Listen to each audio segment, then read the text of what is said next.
A G4 network on the moon is bad news for radio astronomy. This is what scientist M. Alexander, PhD candidate, Astrophysics, University of Manchester, the UK, says. It's on The Conversation. As you drive down the road leading to Jordel Bank Observatory, a sign asks visitors to turn off their mobile phones, stating that the Lovell telescope is so powerful it could detect a phone signal on Mars. Thank you for your support. Please consider supporting my Patreon account since YouTube has again demonetized my channel. I upload at least 5 videos on my Patreon account every day, and they are not the same videos that I have on my YouTube channel. I'll leave below the details in the description box. Thank you for finding the content of my channel so interesting and for your support. Yes, that's how powerful the Lovell telescope is. It could detect a phone signal on Mars. Radio telescopes are designed to be incredibly sensitive. To quote the legendary astronomer Carl Sagan, quote, "The total amount of energy from outside the solar system ever received by all the radio telescopes on the planet Earth is less than the energy of a single snowflake striking the ground," end quote. The total energy now is probably a few snowflakes worth, but nevertheless it's still true that astronomical radio signals are typically magnitude smaller than artificial ones. If Jordel Bank could pick up interference from a phone signal on Mars, how would it fare with an entire G4 network on the moon? That is the issue that's worrying astronomers like me, now that Nokia of America has been awarded a $14.1 billion for the development of first ever cellular network on the moon.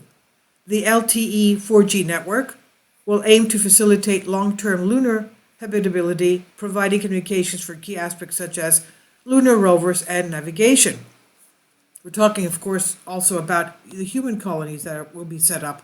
Now, network interference, radio frequency interference, or RFI, is a long-term nemesis of radio astronomers. Jordel Bank, the earliest radio astronomy observatory in the world still in existence, was created because of RFI, radio frequency interference.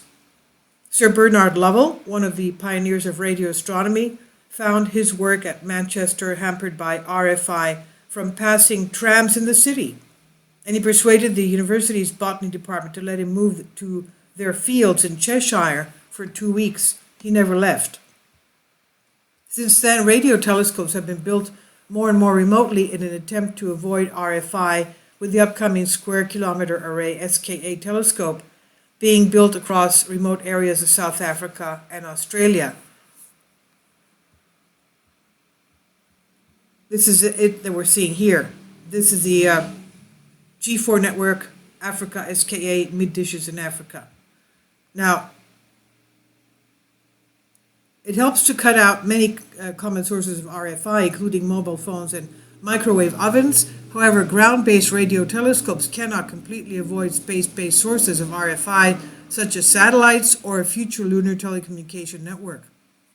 RFI can be mitigated at the source with appropriate shielding and precision in the emission of signals. Astronomers are constantly developing strategies to cut RFI from their data, but this increasingly relies on the goodwill of private companies to ensure that at least some radio frequencies are protected for astronomy. A long-term dream of many radio astronomers would be to have a radio telescope on the far side of the moon.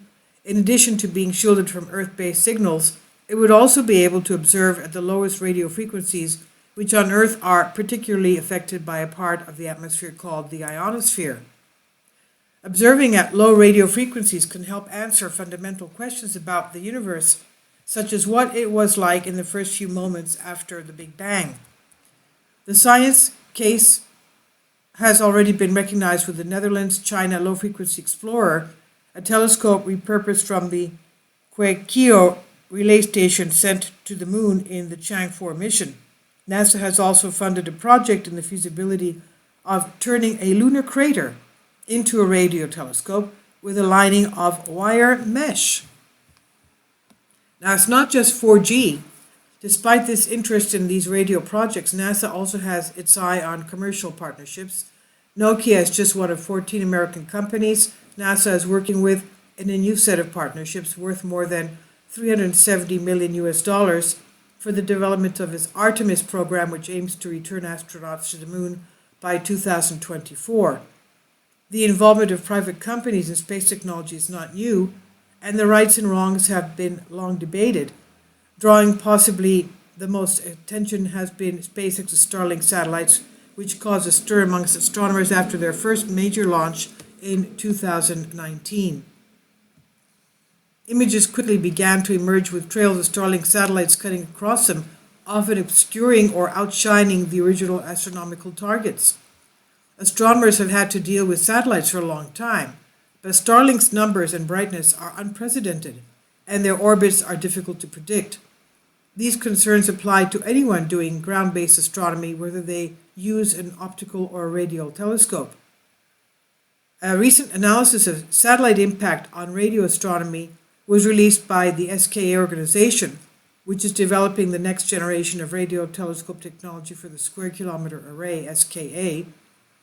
It's calculated that SKA telescopes would be 70% less sensitive in the radio band than Starlink uses for communications, assuming an eventual number of 6,400 Starlink satellites.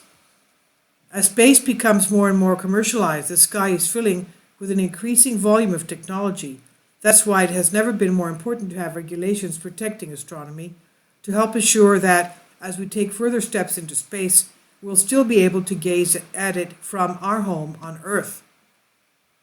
This is by The Conversation, written by Emma Alexander, University of Manchester, Creative Commons. Please leave your comments. Thank you.